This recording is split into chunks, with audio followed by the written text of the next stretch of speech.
Hello, I've got a big pile of art stuff out today, ready for my last What Did I Use 1 Year On video. This is where I gather together everything that I bought for an art haul video a year ago and take a look at how I've used those products over the last year and how much I've enjoyed them.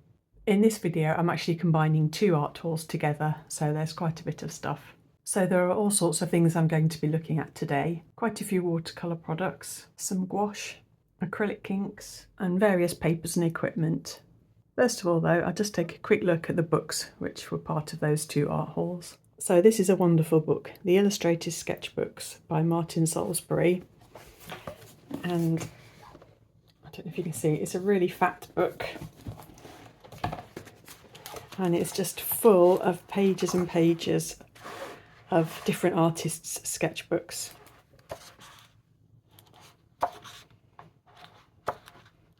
It's just absolutely chock full of inspiration. It covers so many different styles. And I just really love it.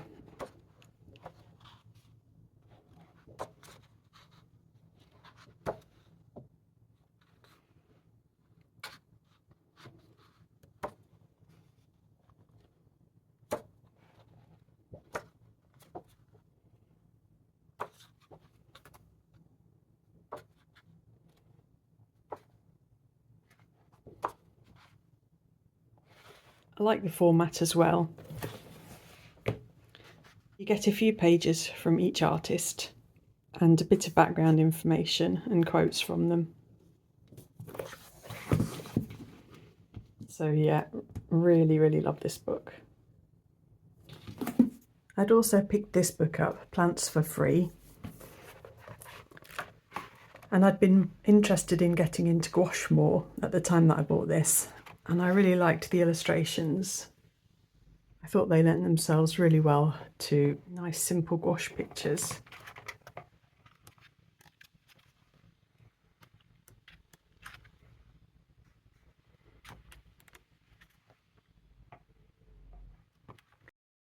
So I'd painted a few of the flowers out of this book, which I used on card fronts.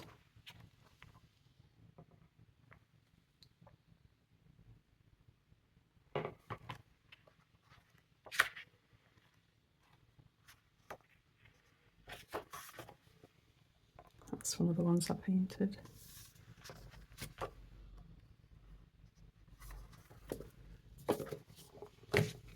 Yep, lovely little reference book. Then I've got this absolutely enormous bird book. I think I'd seen this on Katie Moody's channel or Instagram or something.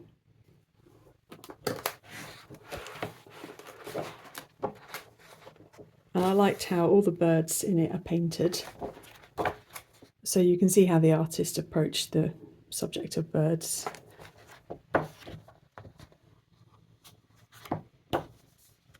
I only managed to find the book in German, but as I'm really bad and don't read most of my art books or art reference books anyway, it's not made the slightest bit of difference. Also, because it's such a big book, I'll just show you a sheet of A4 paper for scale. It's also been used quite a lot for leaning on and weighting things down. So a nice multi-purpose book there. This is one of the birds that I copied from the book. I was experimenting with a pan pastel background and then I used gouache and coloured pencils on top.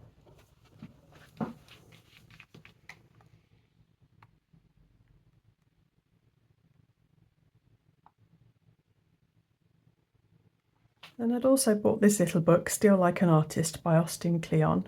And I read this book so quickly. I mean, it's a small book and there's quite a few pages where you've got different layouts. It's not all text. But I found this book so useful in thinking about your approach to art. I definitely will be reading this again.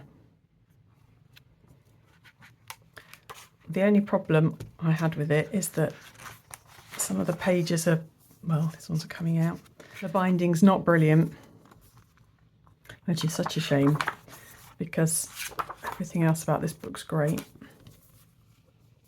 Then I'd got this beautiful book, the Landscape Painter's Workbook, and that's by Mitchell Albala.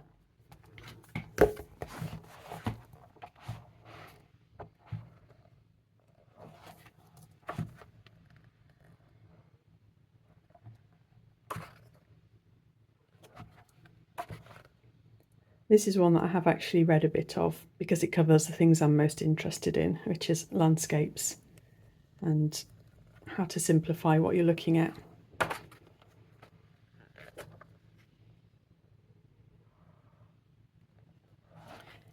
It covers lots of different mediums, and the layout and the way it approaches the subjects I just think is great.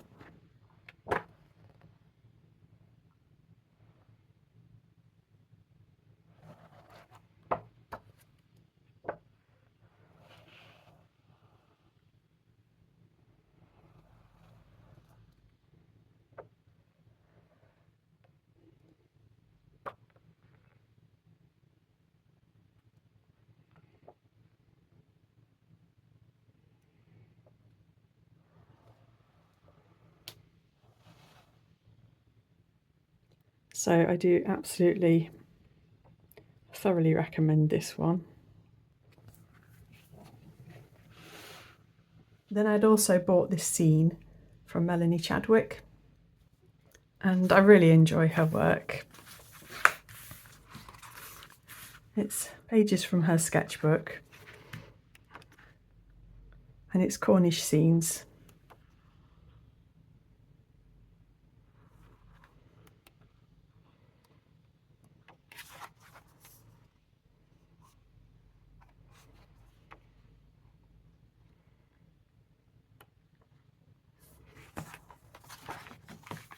Since buying this book, I've actually had a chance to hang out with Melanie a couple of times and do some sketching together, and that's just been a great experience. And what was lovely is that the first time I met up with her, she'd bought me volume 2 of this scene as a gift. So it was super nice. And then I'd also bought my 2024 calendar. I always pick out an artist's calendar, and this year it's been Matt Johnson's.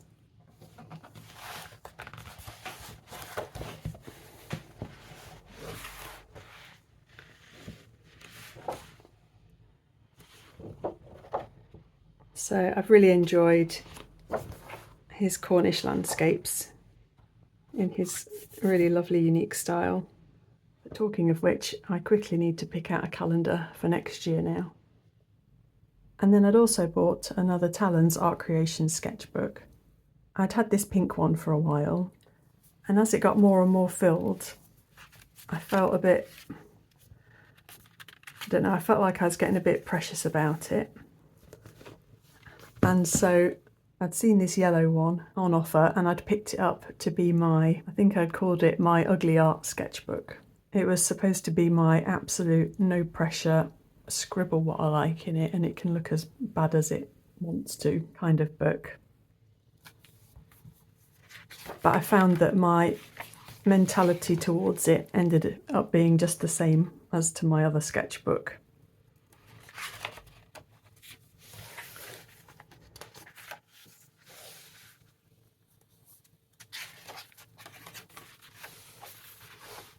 And also over the year, my preciousness over my previous sketchbook lessened anyway, and I think I have learnt to be a little bit more relaxed about my art.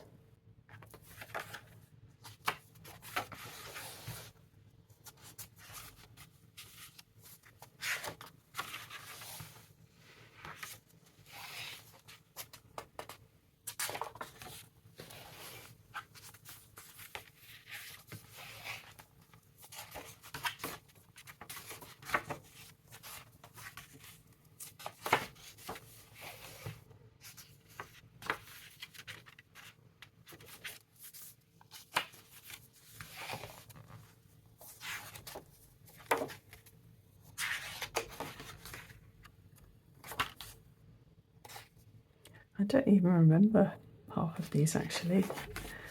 I haven't looked at this for a while.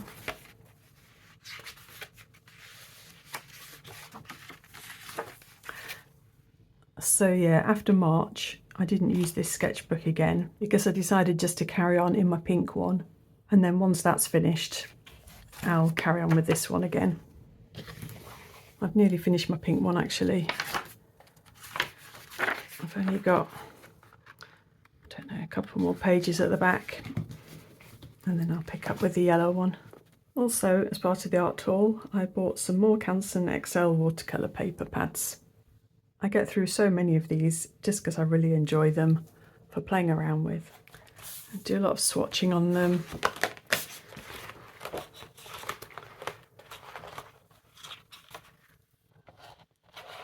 Just experimenting with different things. I like the texture of them. They don't have like that regular pattern that you get in quite a few, especially cellulose paper pads. And I do think that of the cellulose paper pads, this is my favourite. So the ones I bought a year ago are long gone. I've probably bought quite a few more since then. And talking of paper, I'd also bought a few different packs of Khadi papers.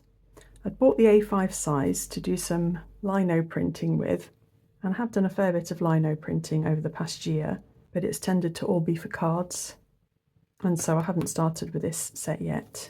I bought a couple of these smaller packs though, and I've used most of that paper. So for example, last Christmas I'd painted lots of these and used them as Christmas card fronts. But I really do enjoy the Khadi paper, and so these will definitely get used at some point. So next I'll look at the watercolours I bought over the two art hauls. It was the first time I'd tried these Isaro watercolours, and I was attracted to them because they had quite a few unique colours. So these were the 5 I'd picked out: Mindy Green, Powdery Pink, Boreal Blue, Eternal Summit and Nordman Green. I think the Mindy Green was the one I was most excited about, and I do really like this paint.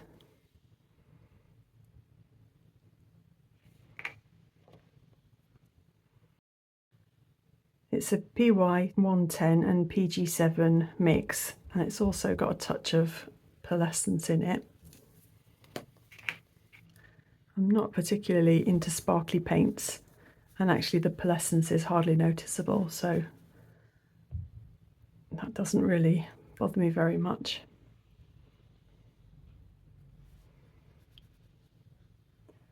But I've enjoyed it as kind of like a highlight colour in landscapes. Pretty early on I'd put it into my Etcher Travel palette.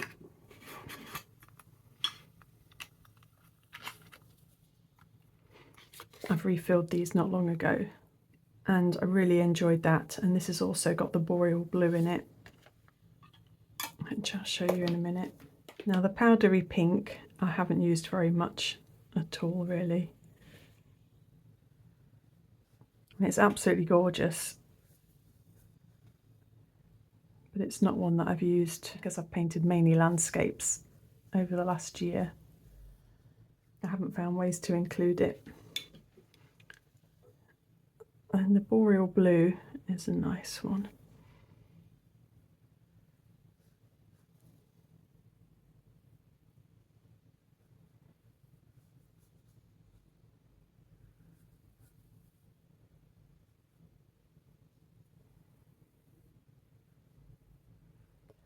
It's kind of one of those versatile shadowy colours. I shall tell you the pigments. So the Powdery Pink is PR122 and PW6:1. The Boreal Blue is just PB29 and pearlescence, though again I can't really tell that it's a very pearlescent paint at all, and I don't know where the colour comes from because it's not very PB29y. And then Nordman Green's lovely.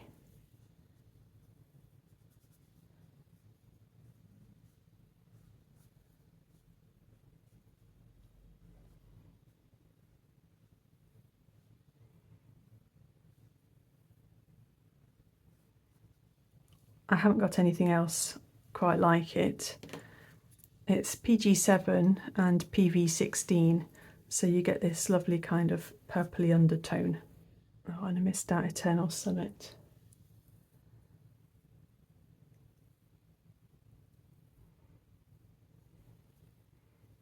This is a gorgeous, delicate colour. It's like eau de Nil. But I haven't used it very much. I love owning it as part of my watercolour collection, but I can't say I've used it a great deal. And this is PW4, PB36 and Pearlescence. The sun's just come out, so I can see hardly any shimmer, maybe just the faintest gold shimmer in the Mindy Green. Oh, and these are too wet to tell really. I think quite a few of the paintings in this book included some of these Isaro colours. I can see the Mindy Green there. Yeah, I think that's the Mindy Green and Boreal Blue in that one. Definitely the Mindy Green there. And this little painting was inspired by a painting I'd seen by David Parfitt.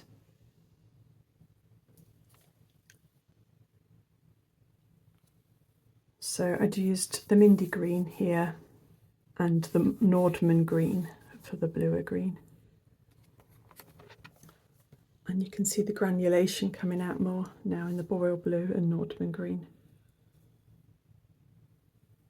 And then I also tried out some Daniel Smith watercolour sticks for the first time, and I'd bought the granulating set of 5.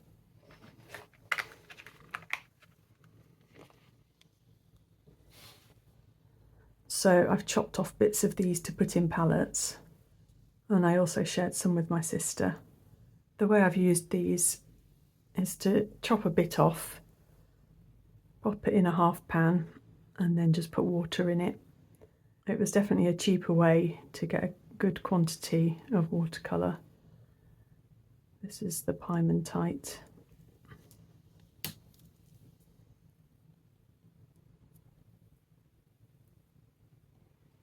And I think that's a pricier paint, but the sticks are all the same price as each other. I think somewhere around the £12 mark. Though this was cheaper because it was a set and also I'd got it in a sale. I've not used much of the Sodalite stick because that's to replace a tube that I had of it, which I've still got a little bit left of. I might as well just show you these colours as well.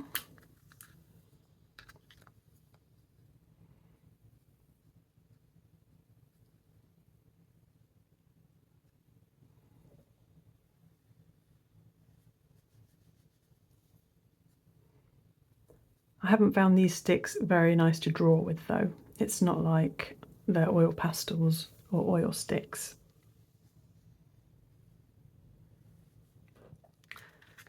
I mean, you kind of can. You can get some pigment off and then wet them that way.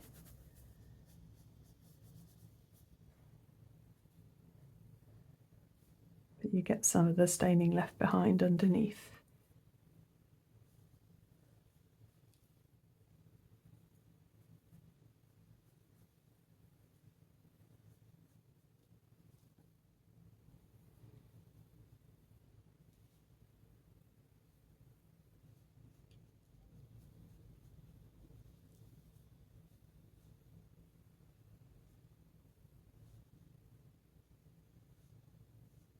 So that's the Serpentine Genuine, the Paimentite, this is Lunar Black, Sodalite, and then this is Hematite.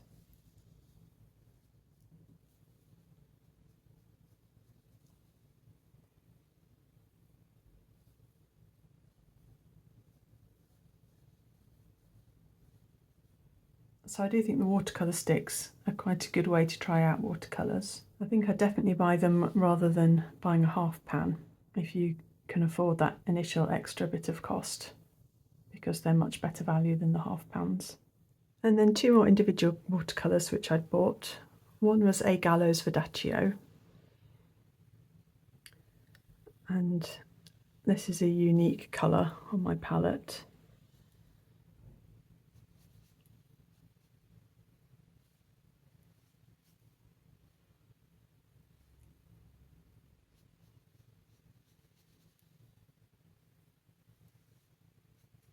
and I bought it for landscapes. It's most similar to Daniel Smith's German greenish raw umber, but a little bit more green leaning than that.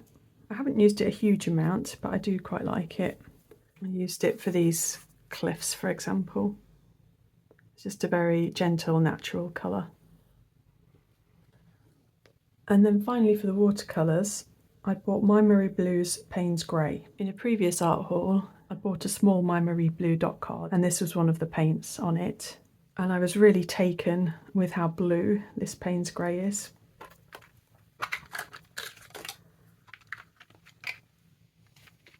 And I've pretty much had it in my main watercolour palettes ever since.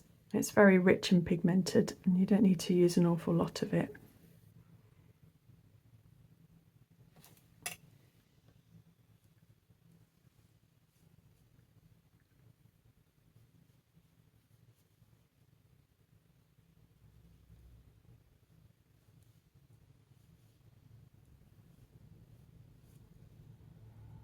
I just really like having this and a sepia brown as my two darks in a palette. And then while we're talking paints, I'd also picked up this Holbein Artist's Gouache 18 set. I'd got it for a really, really good price in the Black Friday sales. And other than a white one, this was the first time that I was trying Holbein's gouache. This is the colour chart that I'd made for it. On the right hand side of each column are the colours that I'd made by mixing the original paints with white. I really, really liked the Holbein's gouache and found it comparable with Winsor & Newton Designer's gouache, and I perhaps enjoy it even a little bit more. I was disappointed that two of the colours in the set though are fugitive, the violet and the magenta. And not long after I'd got these, I started a light fast test of all my fluorescent and bright coloured paints, and I'd included these two in it. So this top one is Holbein Violet. There's still something there in the mass tone, and it's almost completely gone in the washed out tone. But it's changed quite a bit, lost its pinkness. And then this is the magenta, and it's completely disappeared in the washed out tone. So yeah, quite a big difference. But because I'd enjoyed the paints, I bought a few extras, including primary magenta, which is the light fast version of the magenta. So I'd picked up the magenta, coral pale, and then this beautiful cork yellow, myosotis blue, and russet green. I'd been tempted first off to get a couple of the sets, Holbein do spring, summer, autumn, winter sets, but when I actually looked through them all, these were the main four colours in them that I was really excited about, plus the better magenta. So I'll just show you those now.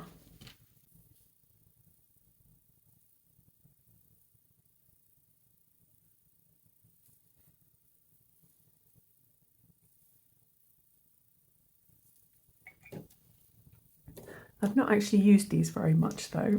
I feel a bit guilty about that. I just haven't done much gouache painting this past year.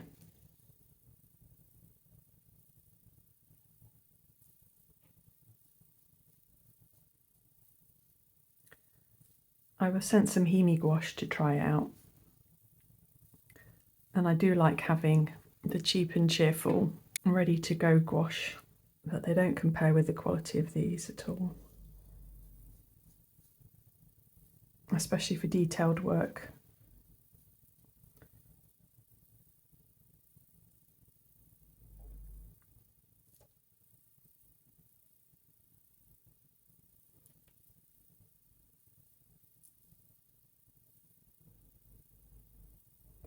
Such a nice blue.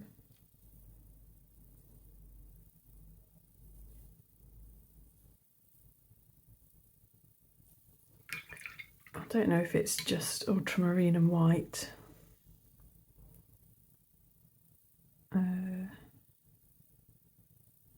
Oh, it's got Indun Throne Blue as well. PB29, PB60 and PW6.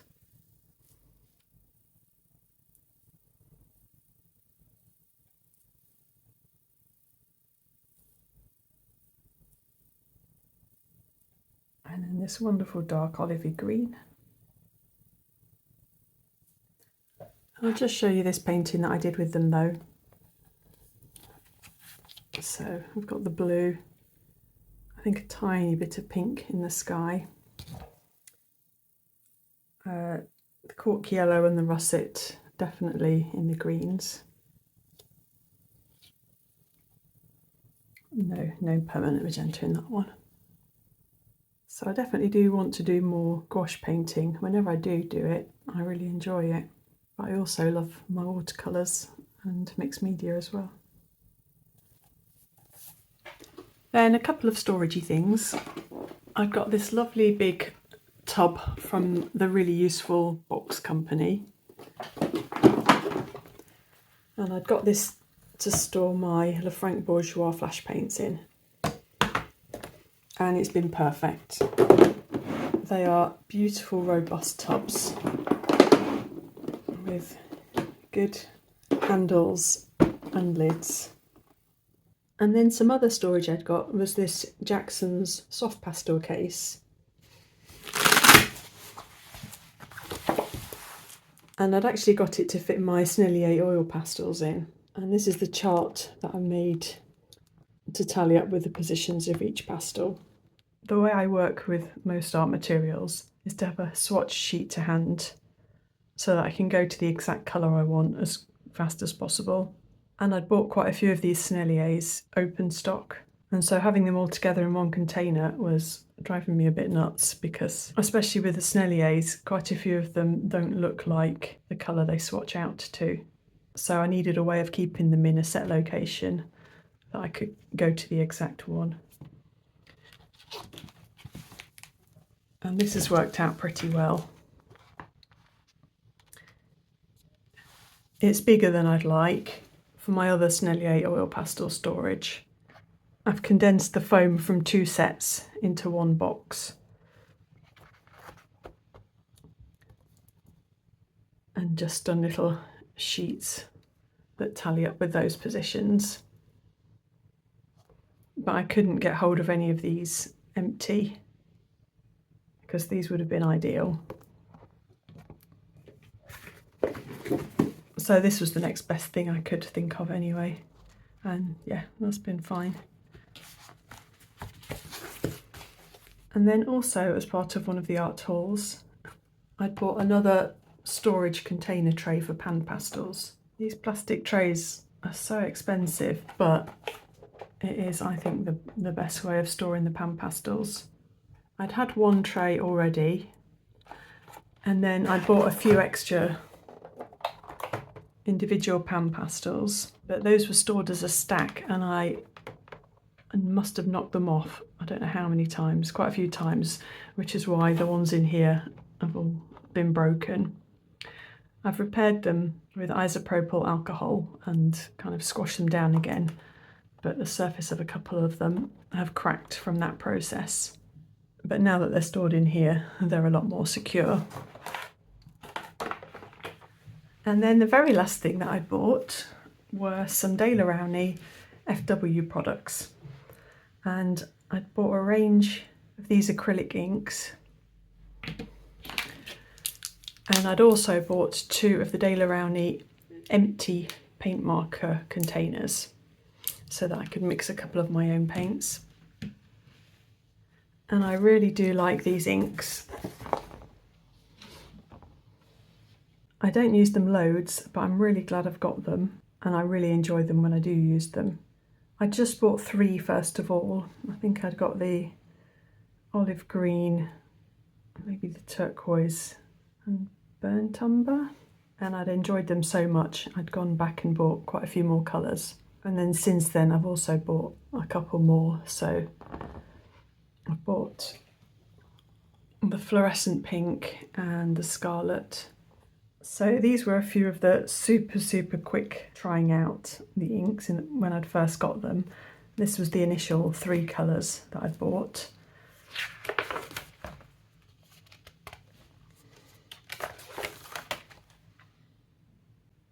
I like that you can use them as dilute as you want, but then they're also incredibly rich. And then once they're dried, they can't be reactivated.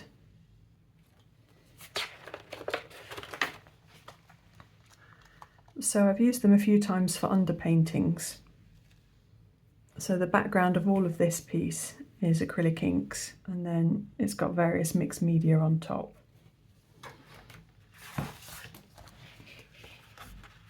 And then this piece that I did more recently, that had a very abstract shape acrylic ink underpainting, and not much of it's showing through, but you kind of get these shadow shapes.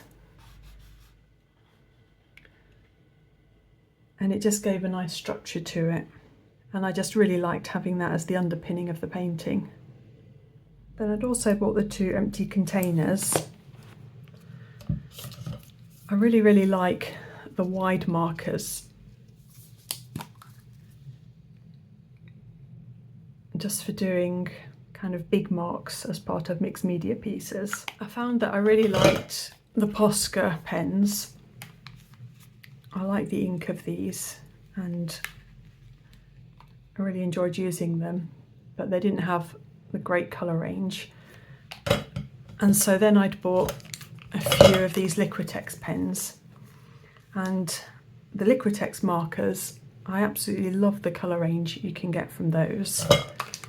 They've got lovely subtle ones, lots of kind of dark moody ones.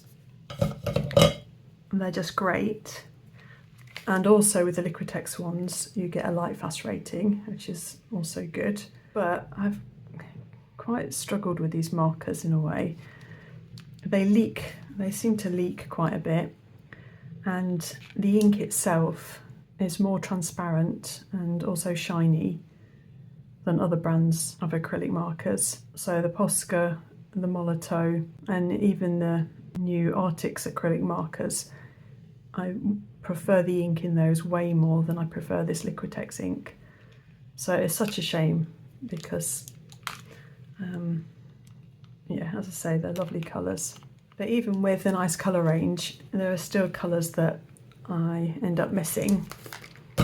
And so I was curious how these markers would work. And I have to say I really like these ones. When I was mixing up the inks, it was so easy, the design was great. So you've got this top part and you've got like a removable nib, and you also get replacement nibs when you buy the pen, the empty pen. And then you've got this separate part, like a cap part there. And then inside you've got 2 like ball bearings for mixing the paint, and it's just a nice wide open neck. So it's, whoops. So I'll just show you, actually, I've used a bit more of that one. It's just really easy to use the dropper to fill it up. When I was mixing up this blue one, I did a mixture of, I think it was the Process Cyan. Yeah, the Process Cyan, a purple and white. But the cyan was way more pigmented than I realised, and so I didn't leave enough room for white, for the amount of white I wanted to put in. So as I've been using this, whenever there's a bit more space, I put a little bit more white in, so that over time it'll get a lighter blue, which is what I was aiming for. So yeah, this blue, whoops,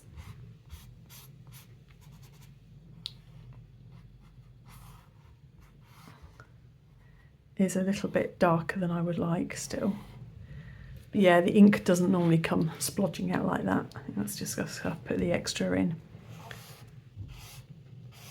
But the FW ink and the nib and everything is just really enjoyable to use in these pens.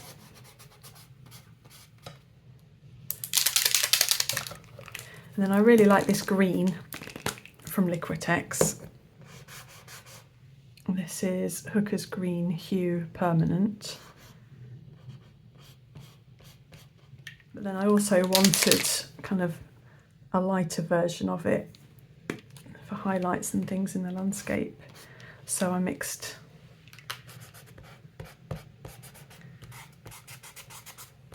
this one up.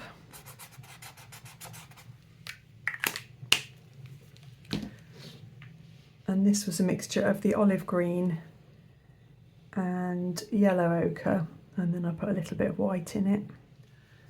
So I think in some ways I kind of wished that I've not really bought any of these big other brand chunky acrylic markers.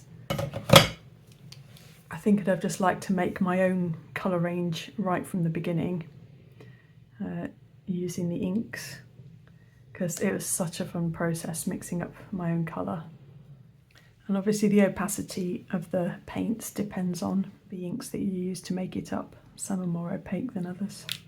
Oh, and I thought I'd finished, but one more thing. I'd also bought 2 spray paint cans, and this was so that I could make my own watercolour palettes up from old Derwent pencil tins.